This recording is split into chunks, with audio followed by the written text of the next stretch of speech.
Hello, everybody. Lovely to see you. Hi, Sharon. It's been a long time. How are you doing?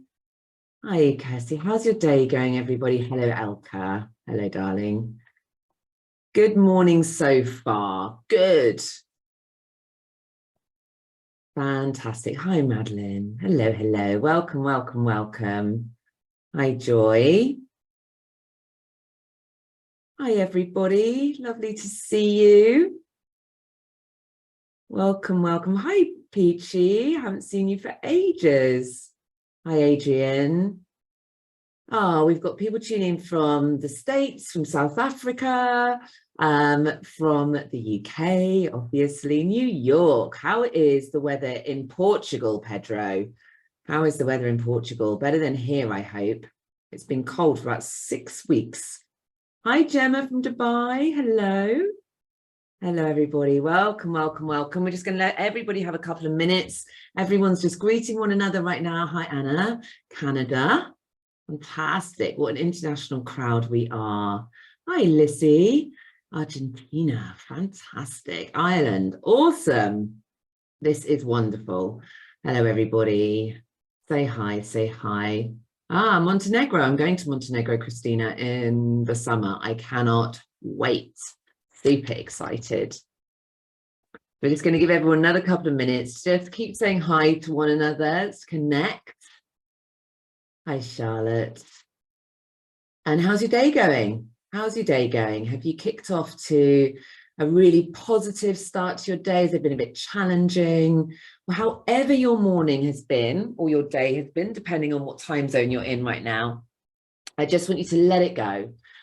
Let your phone go for an hour, put it to one side. We're going to be at 45 minutes together today. Just give yourself that time, to reflect, give yourself that opportunity to hear the things that are going to really help. Hello, Lucy. That are going to really help transform your communication moving forward. It's a bit of a whistle-stop tour today, because essentially it's the little snapshot of some of the workshops I deliver for our clients. And we're going to take questions. So all the way through, put your questions in Q&A. The whole way through, put your questions in Q&A.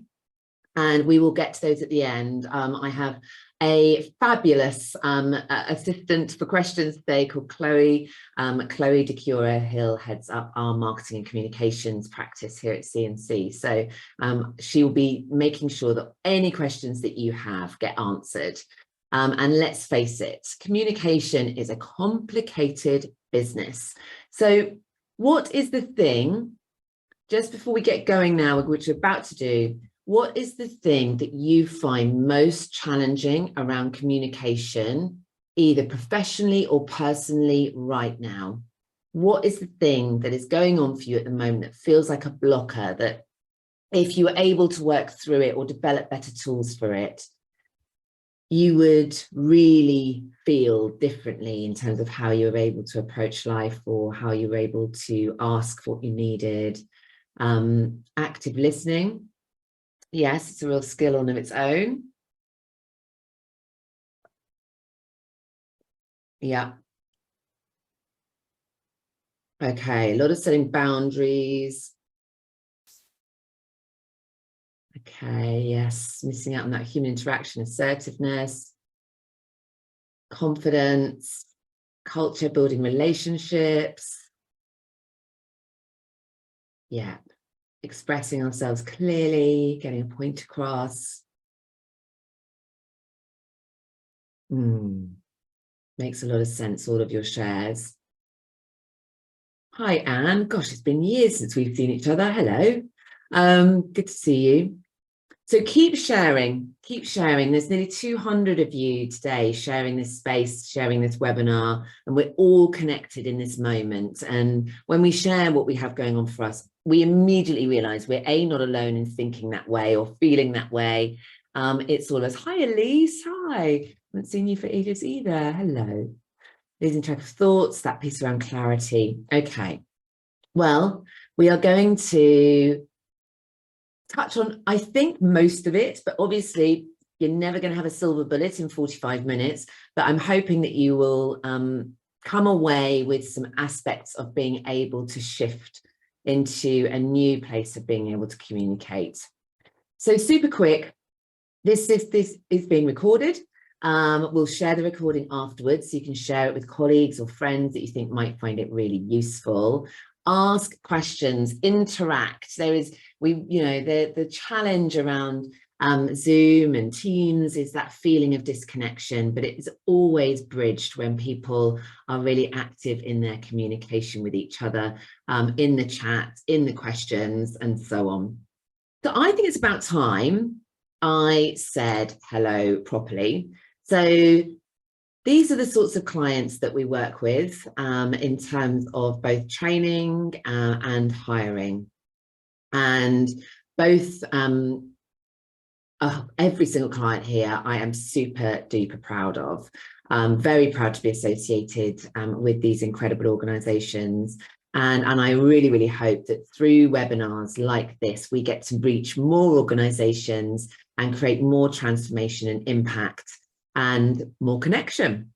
So who am I? Well, this is my big smiley face. I'm Lucy Chamberlain, and I am the really proud founder. So 9 years ago, I set out on my own with a really big vision and mission for a very much valued and impact focused recruitment company. And that was my mission, was to create an incredible recruitment company where impact, transformation and legacy, as well as community, would be at the absolute heart of everything we did. We are now an all-female team. We are fortunate to, as I say, to work with some of the leading organisations, mainly in the UK, but also in Ireland and Dubai. I myself have been in recruitment for the last 24 years. I'm also an ICF master coach and the founder of the training and development platform C&C Academy, where we run workshops and talks and all sorts of fabulous things like that. I am a passionate believer in our infinite potential, yours, mine, everybody's.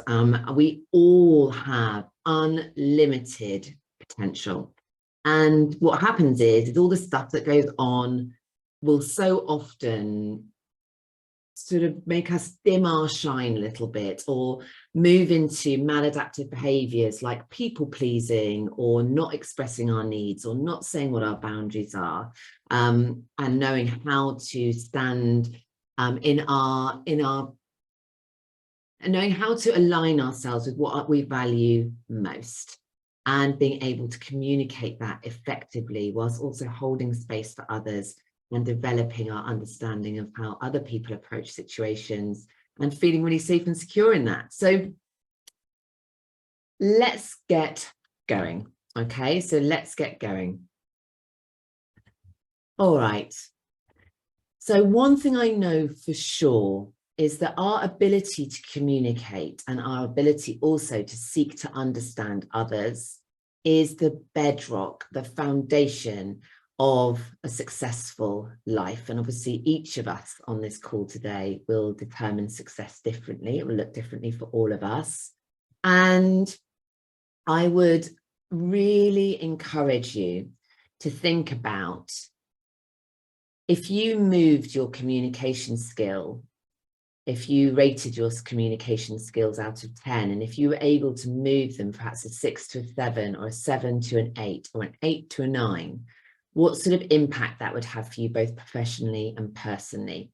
So I'm going to have a very quick poll, or very quick, put it out to the floor.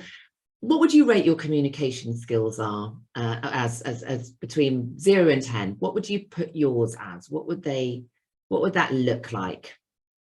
So tons of different scores, tons of different scores. Okay, we have everything from a 1 to an 8. No one's been quite brave enough to go for a 9 or a 10 yet, which I think is probably pretty sensible. I don't think any of us are ever at a 10. All right. So it's time we looked at communication in a different way. It really is. We often refer to it as a soft skill, and yet in my experience, it is a life-changing skill. Think about it. Every single relationship breakdown that you may have had will have involved at some stage an emotional conversation, a misunderstanding, or a conversation you just simply didn't have. And when you experience challenges at work with a boss or a colleague or a team, it's generally because you find it really difficult to express what you're trying to say to them, or they say or do things that perhaps trigger you to make you feel uncomfortable, and so you then avoid them or avoid conversations with them. And many people in crisis have huge difficulty expressing how they're feeling. And so the issues that those individuals are facing may be building up in their minds, internalizing them, or perhaps for you, you'll recognize, has anyone had that conversation with somebody else in their mind? And you say what you really mean and what you really think, and then they might say something back and you respond. But ultimately, you're having this conversation in your mind. It goes round and round and round like a roundabout. And actually, that's never what then happens in reality. Do other people recognize that? Put your hand up if that's something you've done yourself. Really putting the worlds to rights, and we've all been there. And conversations change lives. Think of anyone that's inspired you. You know, I became a recruiter because of one conversation. I started my business because of a conversation. The world has changed because people have stood up and said they wanted to make a change. Gandhi, Martin Luther King, Rosa Parks, to name just a few.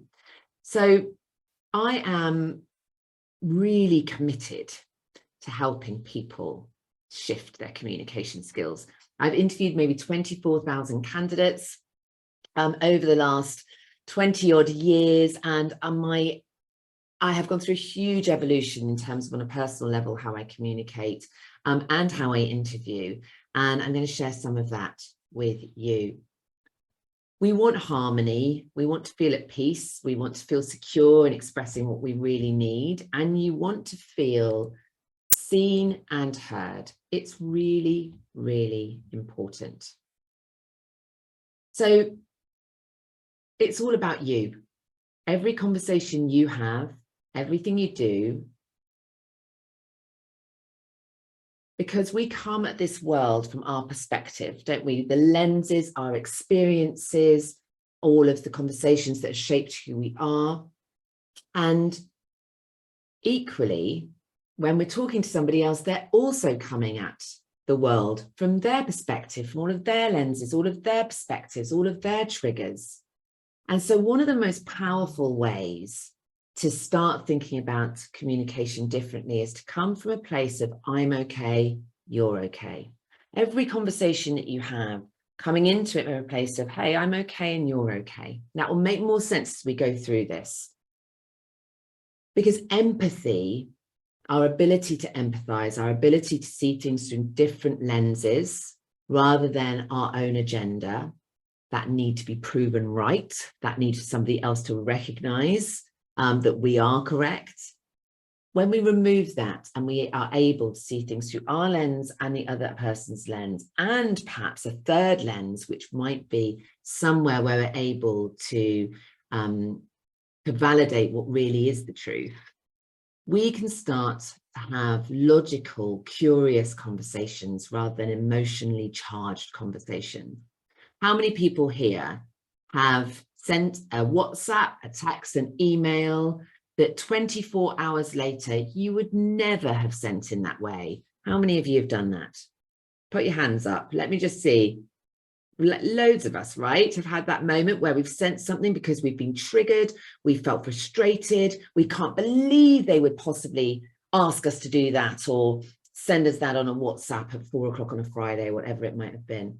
But of course, the power of the pause allows us to move from our emotional brain into our rational brain, which is where we can get curious and stop being so furious. Because there are 5 different levels of communication, and 87% of people spend most of their time communicating at level 2.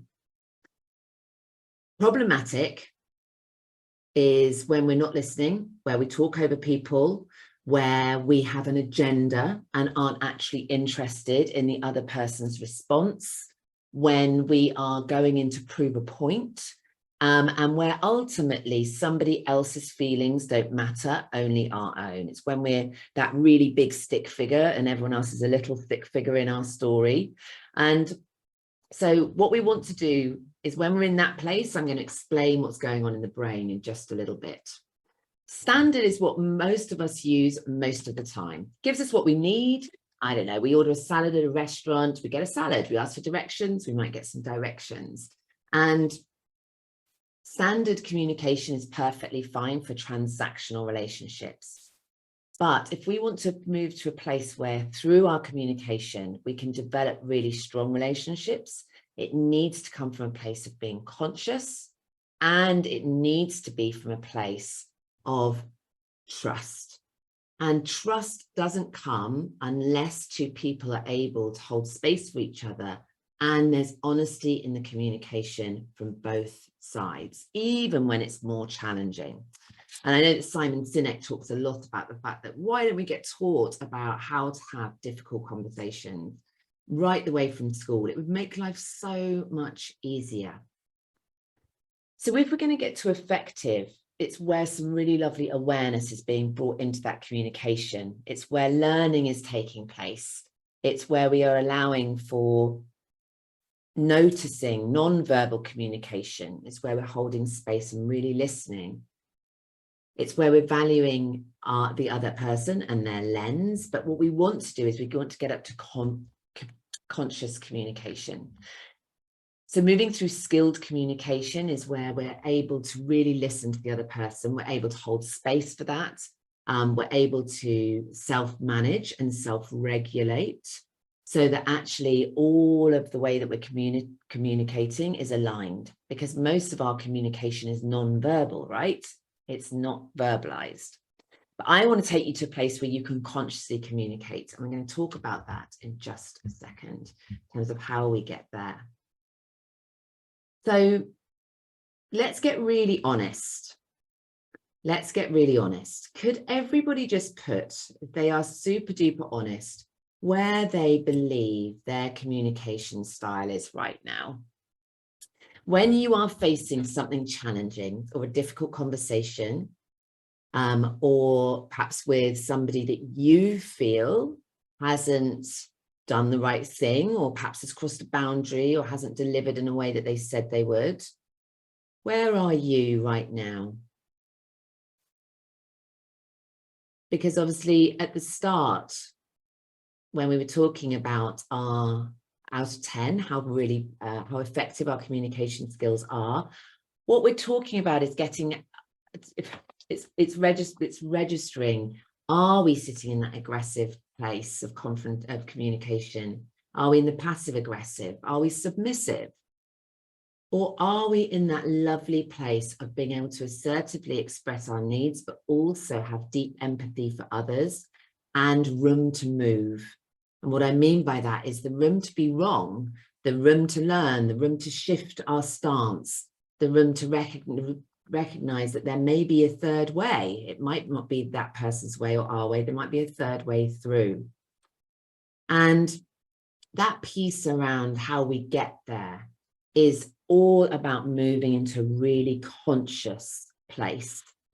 And from that place, we can then build trust, a sense of integrity, and a much stronger alignment with our values and our boundaries and our needs, whilst also recognizing that the other person is equally entitled to their needs being met, their boundaries being adhered to, their values being recognized. So how do we get there? How do we get there? How do we move into that place, right? Well, the first thing is we need to recognize the filters that we're seeing the world through, because these impact how we communicate. And it can also be something somebody said to you once. I was at a client of ours delivering a workshop only last week. And at one time, one of the people that was sharing, she was saying that at school, somebody had told her that she always sounded stupid when she read aloud. I think it was another child. I don't think it was a teacher. And from that moment onwards, she made that mean that she wasn't able to express herself in public without fearing being ridiculed or saying the wrong thing or getting it wrong. And so as a result of that one comment, she'd gone through the rest of her life not saying what it is she needs or what it is she wants, or speaking up in a meeting, and it had this enormous effect on her, absolutely huge. And I wonder, when you start to think about your past experiences, your biases, your feelings about things, your environment, your values, your beliefs, I wonder, first of all, whether you recognize that you're worthy of upholding your beliefs, your boundaries, expressing your needs. I wonder whether you feel that you would be able to move to a place where you're empathetic enough to hold space for somebody else. Because these filters, everybody has them. Everybody has them, and they're going to become more important as we run through today. So this is your bear. So right at the back of your brain, this is where your bear lives. Now, your bear is your most primitive response to stimuli that might possibly hurt, upset, or make you feel uncomfortable. So our most primitive response is fight, flight, fear, or fawn. And fawn is where you say yes, even though you mean no. It's where you ingratiate yourself to somebody else, even when it might not be authentic, in order that you can get what you need from that situation.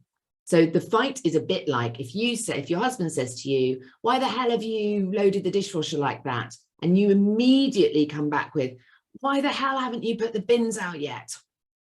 Or it might be that you receive an email with some feedback from a boss, and actually some of it could be really useful, even though it might be a bit challenging to read. And the first thing you think is, "What an asshole." That's our fight response. And it was super useful when we had, bows and arrows coming at our head, or a saber-toothed tiger about to pounce on us, but it's really not very useful in terms of our communication skills. So that fight, or that running away, how many of you here have run away from a difficult conversation rather than had the conversation, or frozen in the moment somebody's perhaps brought something up or called you out on something, or given feedback and you just freeze and don't say anything at all? How does that come up for you, your bear? So that fight, flight, freeze, or fawn. I know that my bear definitely comes up around my daughter. So yeah, it's super frustrating because it just gets in the way of building relationships, understanding. It often causes the breakdown in relationships, and it's not what we want. So where do we want to get to? Well, we still don't quite want to be here. So this is the middle part of your emotional brain. So this is your inner teenager. This is where your chimp lives. So this is the part of your brain that is very strongly ego-led. Don't they know who I am? They should have known to say thank you. They should know what I'm thinking when I say this. It's where you judge others. And let's face it, most people that judge others judge themselves even more harshly. It's where you think, who do they think they are? It's that part of your brain. It's the part of your brain that thinks you deserve certain things, that you should have certain things, that something ought to have happened for you. It's that part of our brain that also indulges in gossip. So this is your judger, your gossip, your tantrum, your inner tantrums. This is the part of you that stomps your feet communication-wise. This is all part of your inner teen. This is where your chimp lives. And when we allow it to, the chimp throws things out of the box all the time. It's also the part of us that moves into that really disempowered triangle of victim. Why does this always happen to me? Of martyr. Oh, fine, I'll do it anyway. Don't worry, no one else is ever going to do it. I have to do everything around here. Or persecutor, that bit where we, what an arse, what an awful person. Who do they think they are? How could they do that? And often persecutors attract other persecutors, victims attract other victims, and martyrs well, like to be recognized ultimately for what they're doing. So what happens is we find other people that help us feel better about that part of us that then becomes disempowered. And unfortunately, even in the moment, if having a gossip with someone else feels good, or having a persecute of somebody else with someone else in the office feels good, it actually, gossip is probably one of the most poisonous things we could partake in. It damages us, damages that person, it damages the environment we're in. It's really toxic behavior. And so for me, if my inner chimp comes up, I really have to recognize, because I've done the work, that in that moment makes me toxic. And so understanding that part of our brain and getting curious, it's not about criticizing that part of our brain, it's part of who we are, but understanding how do we move out of that place. So if you think 87% of people spend all of their time communicating with the world from a place of the bear and the chimp, neither of which forge honest, deep, true communication styles or relationships. So how do we get out of that place? And how do we move into a place where we can get into touch with our guru? So this is the thing that I call our inner guru. It's this part of our brain here. This is our rational, curious, empathetic part of our brain. And when we approach any situation from this part of our brain, we start to be able to say no rather than yes. We start to be able to lean into conversations that we would have found difficult. We start to be able to hold space for others. We move out of judgment and move into curiosity. We certainly don't want to be involved in gossip, because that's just not something when you're in that really rational part of your brain that is rational. Why would we want to do that? It's not a nice thing to do. It persecutes others. We don't want to be in that place, because we want to feel empowered and positive and capable and full of potential and able to lean into those tricky, difficult conversations too. So part of this is about our listening, and somebody touched on this at the beginning. So when we're in our bear, often a lot of our listening style is very combative.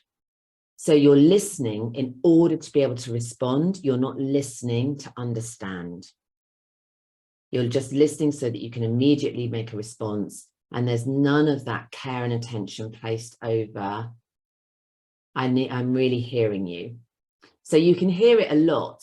You can hear it in the pub when everyone's talking over one another. You can hear it when somebody interrupts somebody else. You can hear it when somebody finishes somebody else's sentence. This is very combative types of listening.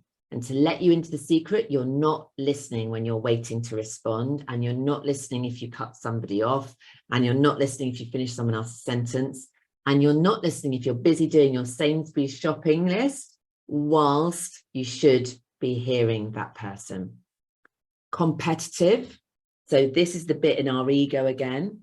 So competitive is where we are, or responding with, when we hear somebody's done something or perhaps experienced something or thinking something, we immediately respond with our own experience. That's not listening either. So either somebody's perhaps, I don't know, gone to Skegness for their holidays, and you immediately go back with, well, I went to France. Or somebody is going through something difficult, and you immediately talk about what you're going through that's difficult too, or even more difficult. So this piece around competitive listening, again, stops us really hearing. Passive. So this is when we're sort of perhaps thinking about other things, but just sat there very passively listening. What we want to do is we want to move to a place where we can actively hear the other person, because we want to build brilliant relationships, and we want to build space where two people can be really heard. So how do we do that? How do we actively listen? Okay, well, there's a couple of different things to know.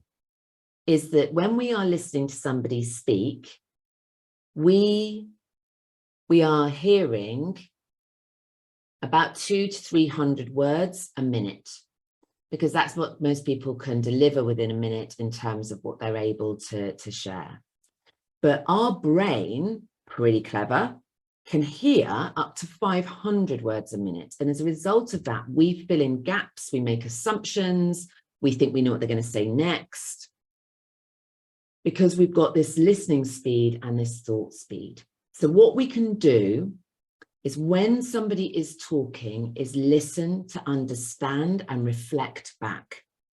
When we reflect back to somebody, it makes them feel truly heard, but it also trains our brain to hold space like a bubble between you and that person. And it stops you reacting and allows you to respond. So the reaction is in our teenage brain. A response is in this lovely, curious guru part of our brain. So what we want to get to is where somebody is sharing something with you and you then reflect back. So can I understand that this is what you mean? Can I understand? Or, so have I listened correct? Have I heard you correctly? Are you saying da da da? Or you simply recognize and acknowledge, say, that's really interesting that you would feel that way about X. You reflect back. And so that way, that person is heard, but also trains our brain, creates some great little bits of neural pathways that when someone else speaks, we really hear what they're saying. Because we've got to understand that we do not understand someone else's story, path, experience, feelings. We can only try and understand what they're communicating with us. And it will be different for everybody. Be absolutely different for everybody. So reflecting feelings, I'm really sorry that that's the way you feel about X, or I'm really glad that that's the way you feel about Y. Reflecting meaning, so can I understand that what you're saying is X, Y, and Z? Giving a summation, so a summary. What I've understood from what you've said is this, this, this, and this. And also a paraphrasing. You can also paraphrase what that person has said. So reflecting back or summarizing, all of these things will really deepen your relationships and elevate your communication skills. So let's just get honest. How good are you at listening at the moment? How many of you are good at listening? If you're going to give yourself a rating of 1 to 10 in terms of your listening skills, how many of you scroll on your phone when you're on the phone, for example? How many of you will be thinking about something else when somebody's talking to you? How many of you are thinking of what you want to respond or react with? Yeah. So there's room for improvement for everybody. And those little skills, just those 4 things we've just shared, will make such a big difference, because it is an art form, I promise. It is an art form. And of course, if you're not receiving enough information, it's about the curious questions. Share more about that. What does that mean for you? Can I understand how you're feeling about that? What was your experience of that? Share some more feedback with me around that. So it's also about asking curious questions to drive that understanding. So some of the things that you might be doing in your communication, I want to really encourage you to let go of. I want to really, really encourage you to let go of some of these speech habits. Oh, I'm so sorry, but could I just grab 5 minutes of your time? Or does that make sense to you? Or I'm just gonna just share this with you for a couple of minutes, or I'm kind of feeling this, or so these things, rushing what we're saying, substituting a question instead of a statement, constantly looking for reassurance, or diminishing our worth with words like, oh, I'm sorry, but, or I'll just. So these things, or disclaimers, I'm probably completely wrong, or I'm probably being totally stupid if I ask this, or this is probably a really, you probably wouldn't even answer this question. So which ones are you using at the moment that you might be able to start getting really aware of and perhaps letting go of using in the future? So just put that in the chat box for me. Which ones are you using at the moment that you think, actually, that's something that if I let go of, will really help my ability to communicate with confidence? Yeah. Okay. Yeah, I'm hearing you.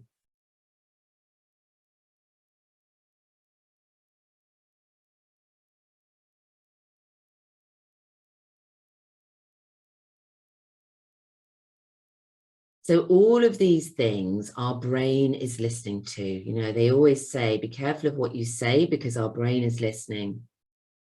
And being really conscious to try and let go of some of these diminishing habits. You don't need to do that. You do not need to apologize for speaking before you've spoken. And up talk is where we start going up at the end of our sentences. Or we finish with, is that okay with you? That's up talk. And usually all of these habits are driven by our sense of self-worth. Because the more we realize we're worthy of being heard and seen and sharing our boundaries, all of these things make an enormous difference. And I brought in a book that I wanted to share with you today, because if any of you are struggling with your boundaries, because that's a whole other session in its own right, this book is amazing. So The Book of Boundaries by Melissa Urban, absolutely superb. Will completely change the way you express yourself and your boundaries moving forwards. So how many of you over the last month have avoided having a conversation that really needs to happen? How many of you have avoided a conversation just over the last 4 weeks? How many of you have avoided it? And what's the impact of that? What is the impact? So for me, if I'm avoiding a conversation, the impact is huge, because I know that I'm impacting the relationship, because I then might move into avoiding spending time with that person or spending less time. I might be feeling resentful or frustrated. I might lose sleep over it. I might feel angry. I might feel unimportant. So for me, the impact of not leaning into these conversations is way greater than having the conversation itself. How many of you have felt relief when you finally had a conversation that needed to happen? We feel relief, don't we? We're like, oh, what a relief. What a relief. But how much energy does it take to get to that place, rather than us just leaning in immediately and saying, hey, there's something I'd like us to discuss? Yeah, and email's one of the worst things, isn't it? Because, and I get that, it's a coping mechanism. I have somebody who definitely doesn't do this anymore, but for many years would send me an email at 5 o'clock on a Friday with anything that was bugging her. We still work together now, but this was her thing. And so what it did was she would leave for the weekend thinking, phew, that's all off my chest. And I would go home, especially as a recovering people pleaser, and have all of this sort of worry and anxiety and panic. We have a responsibility to ourselves and to each other to lean into the more challenging conversations, because clear is kind. Even when clear is difficult, clear is kind. Unclear is unkind, because it's not honest. And if it's not honest, there isn't integrity attached to it. And we've got an amazing webinar actually on delivering feedback, which I'll ask Pippa to send to you, that was delivered with one of the coaches that we're affiliated with. But I have to lean into difficult conversations all the time, as a leader, as a recruiter, as somebody that sometimes is sharing feedback that somebody may not want. But if I do that with compassion, and I do that with the ability to hold space for the other person and move into it from a win-win agenda, how do I and you get what we need from this conversation, rather than how do I prove a point, or how do I finally get this off my chest? How am I going to feel? How are you going to feel? What could our triggers be? It's starting to think in that curious way. Because what tends to happen when we think about difficult conversations is we move straight into the teen part of our brain or our bear. And we don't need to live there. We can get into our really curious place. We can get into that really curious place. And it is really important. And the more we practice this, the easier it becomes. We stop losing sleep, we stop feeling anxious, and it has this lovely ripple effect to our self-esteem. It produces oxytocin, and guess what? It produces better relationships. You will often find, by working through a challenge together, as a result of that, respect, trust, honesty, all improves. So lean in to those difficult conversations. Is there a conversation you are having or that you need to have right now that you could commit to having over the next week? Is there a conversation that you will say, yes, I'm going to commit to having that, to give you back your energy and to build that trust or rebuild trust? Because having difficult conversations is just part of everyday life. And it doesn't equally mean that you are right. It doesn't equally mean that you are right. One of the best pieces of advice I ever had when I was finding a specific situation in my life unbelievably difficult is, before you have one of these conversations, think about it from your perspective. What is it you need from this conversation? What do you want to say? What do you want to share? How do you then frame that? Then think about that person. What are they going to feel? What might they need to share? What might their take be on the situation? And then move to the third person. This is where your inner wisdom bit is really. What advice would you give the two of you in order to see a way through and have the best possible conversation? So Silvana, we'll come to that question at the end when we're doing Q&A, but that's a good question. Okay. So as we continue to build our communication skills, you can start to use lots of great language. As you're building rapport, I appreciate that. I truly respect your viewpoint on that. I accept that we may not agree, but I hope that we can see a way through together. So I appreciate, I respect, I accept are really brilliant ways of continuing to build rapport during difficult or challenging conversations. So how do we get better? How do we get better at calling things out or having the conversation? And I really don't like the words calling it out, but I do like having the conversation. And I think calling it out immediately for me feels like going back into that combative listening. It means like I'm going to speak and you're simply not going to be listened to. We need to have room to get things wrong in life. We need to have room to fail forwards. We need to have room to say the wrong thing, but be open to being educated and doing better. So we want to be outcome focused. How do you and I get what we need from this conversation? How is this person I'm going to share this with going to feel or think? How might they act? Courage to take the conversation, have the conversation. Courage is key, and courage builds competence, which builds confidence. Confidence is an output. It's not something you just do or don't have. We can all build confidence, and courage, the courage to take the action, is the key to that. So be prepared. Be prepared for that conversation and look forward to being challenged. Welcome being challenged. Being challenged isn't an attack. It doesn't mean it needs to send you back to the bear. When we're challenged, go to that curious piece, ask questions around it. Come back with those curious questions. Share with me more about that. What does that really mean to you? How are you experiencing that? What does this look like for you? Help me to understand your experience of this situation.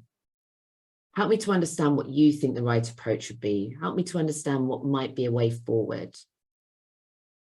And competence and credibility comes from honesty, integrity, and curiosity, all of which are accessible to all of us.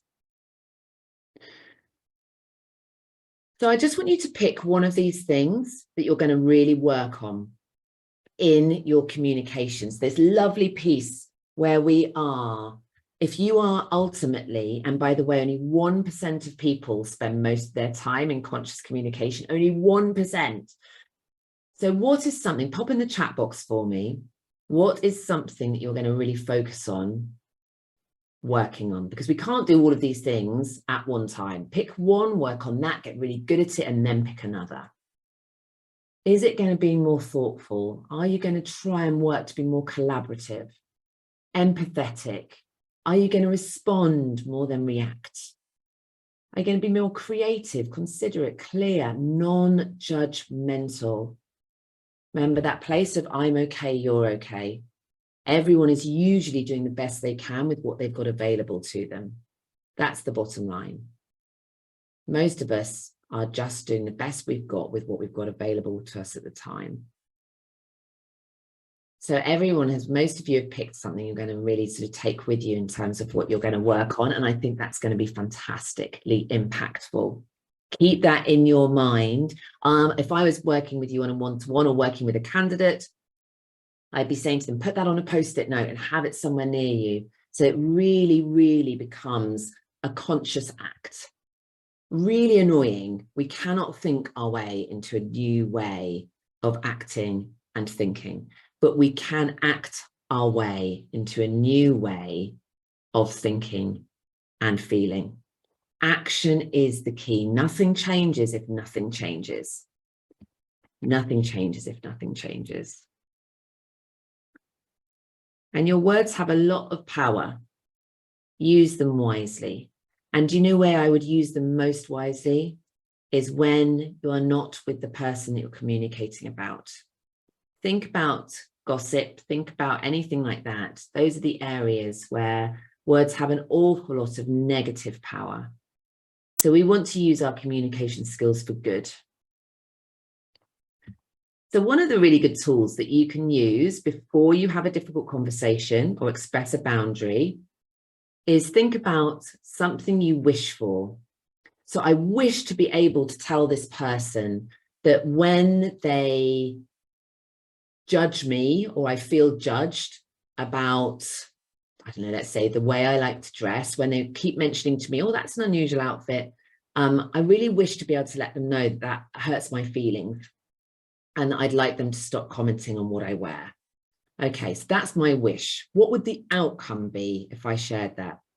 Well, the outcome would hopefully be that they would stop saying that. So I'm going to feel better around them, that they'll also understand that their words have power and actually that's been hurting my feelings.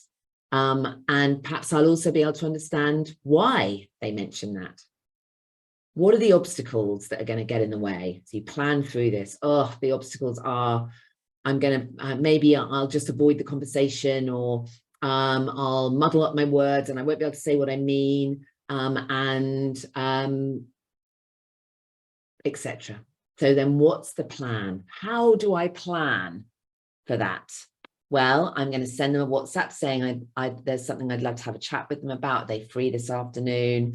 I'm going to plan out what I'm going to say. I'm going to look at it from my perspective, the other person's perspective, and I'm going to look at it from somebody that's giving us both advice. So I'm going to create this whoop. You can do a whoop, by the way, on anything you're finding challenging or something you really wish for. So what's my wish for this conversation? What's the wish in terms of what I wish to say? What's the outcome if that happens? What are the obstacles? And then what can I plan for to get over the obstacles? And remember that other people's feedback generally says a lot more about them than it does about you. And people that are invested in you not having boundaries are people that are getting something out of you not having a boundary. So you have to, so those that mind don't matter, those that matter don't mind, okay? Remember that. Those that mind don't matter, those that matter don't mind if you express a boundary, okay? People that invest in you not having a boundary are getting something out of it. They're either, yeah, whatever that might be, not doing their fair share of the work, or you sacrificing your needs for them, or whatever it might be. There's a million ways. So before we move to questions, and I'm going to stop sharing for those for the questions, I want you to do a few things. I want you to think about purpose, practice, perspective, and permission. I am telling you that you are worthy of being seen and heard, but that everybody else is too. So I give you my absolute encouragement to lean into those conversations and know that if they're handled well, they deepen relationships, not damage them. Perspective is everything. Practicing it, knowing what you're going to say and how you're going to say it and framing it, critical. And knowing what your purpose is and making sure that purpose has a win-win attached to it. So we're going to move to questions, but I want you to keep in touch with us. Hopefully you're getting a sense that we're a very aware and conscious recruitment consultancy who value learning and development very deeply. And so we would love to hire for you if you're hiring, or if you're looking for more training, looking for somebody to deliver some training for you, or you're looking for a new opportunity, please do get in touch. We are a small business and need support. So there's 26 amazing women waiting to hear from you that can support you. And I think, so I'm just going to give everyone a minute to be able to do that. And then we've got some questions. So I'm hoping that you'll be able to stay online for a few questions. Christina, you can absolutely share on LinkedIn. Of course you can. Absolutely. So do get in touch with us, number one. We've got lots of amazing questions. So I'm going to stop sharing now and ask, and I'm going to introduce you to the lovely Chloe. So, hello, everyone. Sorry, I was talking over you, were already not listening. Chloe, let me let you, rather than me, but introduce yourself, and then you can quiz me. Thank you so much, Lucy. Well, I'm sure everyone's feeling very seen after this webinar. I feel like I feel so inspired to go away and action all of these things that you've mentioned already. So as Lucy mentioned, my name is Chloe Chiara Hill, and I head up the marketing, communications and business development roles here at C&C. So if any of you are in marketing or know people in marketing, I'm your gal, and I'm really excited to dive in to some of these questions. We've had so many questions, and it looks like we're all kind of thinking the same thing. So, I mean, the first question, Lucy, is you mentioned a fantastic book, and we had some comments asking again for a reminder of that book. So if we could get that in the chat and show that book again, that would be great. Yes, we can easily do that. That's an easy one. Yeah, I thought we'd start easy, then we'll go in for the deeper ones. Amazing. The Book of Boundaries of Melissa Urban. Okay, great. So let's get stuck in. So Anne has said something that I've thought about as well when you were speaking. She feels that before she has the live discussion that she needs to have with somebody, she prefers to send them an email in advance so they've got time to prepare for the chat as well. Is that a good strategy for having these tough conversations, for alerting them that you want to have it and making it a diary invite maybe? So I think remembering that clear is kind. So if you're going to send that email, it's not to say, can I just have 5 minutes? That's one of the world's most cruel sentences. Can I have 10 minutes of your time next Thursday? Because that poor person on the other end of that email then spends the rest of the week worrying about what on earth it could be and probably developing all sorts of stories in their mind. So I would say that if you are going to share an email, I think it's using one of those sentences or using something similar that came up on one of the earlier slides. So to say, I'm really wanting to build a strong relationship with you. There's an area that I'd really like to work through with you, and this is XYZ. I'm wondering whether we could have a conversation about this so that we can both reach a positive outcome, or so we can both work through it together and build a better relationship, whatever it might be. Are you free on Thursday to have that conversation? Because what we've got to remember, if that person isn't good at conscious communication, they'll move straight to their bear and go, what the hell is this? But actually, if they have got a little bit of time to prepare, it will allow their nervous system to regulate, and it will then perhaps allow them to think in that more conscious, curious way about, actually, yes, this is a bit of a challenge. Yes, we do need to work through this. Fantastic. Okay, brilliant. Thank you so much, Lucy. We've got another question as well. So how do you increase your confidence at work when you're speaking to people and raising points to believe that you believe are valid? Yeah. Okay, so a couple of quick things. One is confidence is an output. It's not something you can just have. It's something that takes action. So if you go back to acts of courage, that is what helps to build confidence. So for me, acts of courage, if you're really struggling perhaps to feel able to speak in work environments or to put forward an idea, is to start small. Ask somebody for a coffee and go out and have a chat and just say that, actually, I'd really like to share my ideas more, and I'm finding that challenging. How do you do that? How do you go about that? How did you build your profile at work?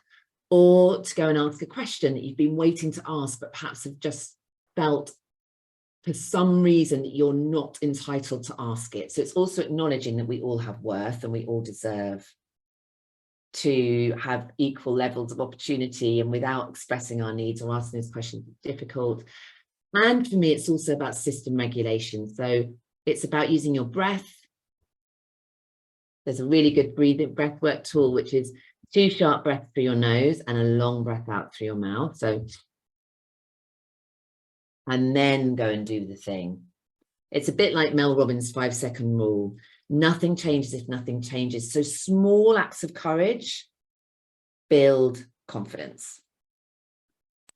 Fantastic. Okay, I'll definitely be using that breath one. That sounds great. Amazing. And a great question here from Camilla. So she said, if we're talking to somebody who's talking about something they're really struggling with, and we respond with our own experience or something similar that's happened to us in the past, with the view of making them feel understood, is that competitive or is that listening? Competitive. Competitive, so, okay. To really hear somebody, we need to listen and then ask for what that person needs. What would be most helpful? I've really heard that sounds really painful and challenging. What would be most helpful for me right now? And it might be that they say, oh, have you had any of those sorts of experiences? And it might be they say, do you know what? I just needed somebody to listen.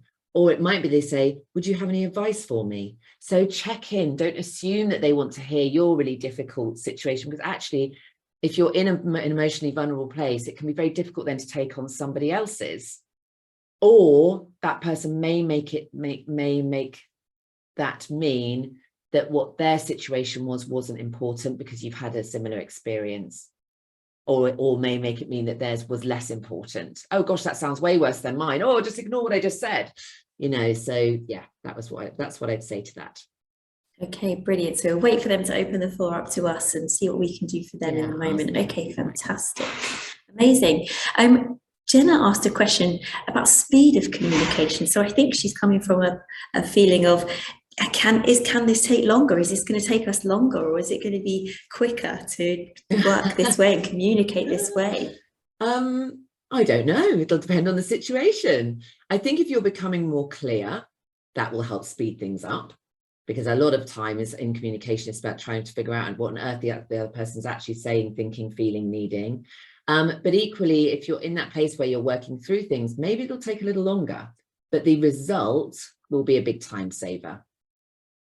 Amazing. Okay, we've got a couple of questions left. I know our time's up, but I think we can answer these. So Fiona's asked, How do you help somebody or speak to somebody who's got a completely different viewpoint from you, and maybe they're coming from a really emotionally charged place? How do you respond and support them in that moment? Ask a ton of curious questions in order that you deepen your understanding, and then choose how you're going to respond and don't react. The power of the pause stops us from reacting. Yeah, so ask a load of curious questions so you can get to understand their point of view. Even if you don't agree, it doesn't matter. We don't have to. Yeah, absolutely. And somebody's written, thank you so much for insightful webinar, Lucy, of course. And they have asked as well, they said recently when they've been coming up and approaching these difficult conversations with their boss, who can be quite a difficult character, they're finding themselves having panic attacks. Is that something they should reach out to an expert for? Can they address it on their own? What would we suggest? Okay, well, first of all, I'd be very careful for me to start suggesting now what the right course of action is for you. What I do know is that really understanding how to support yourself, take care of your needs, and work with how to regulate your system is something that either a therapist or a coach would be fantastic at, or even your GP. I'd be nervous to recommend anything without knowing the full situation. Okay, brilliant. And let's go to our final question. Oh, okay. One more has just popped in, sorry. I think we have to do the final one. Yes, now. Let's do the final one. So how would you best approach working with people who are poor communicators?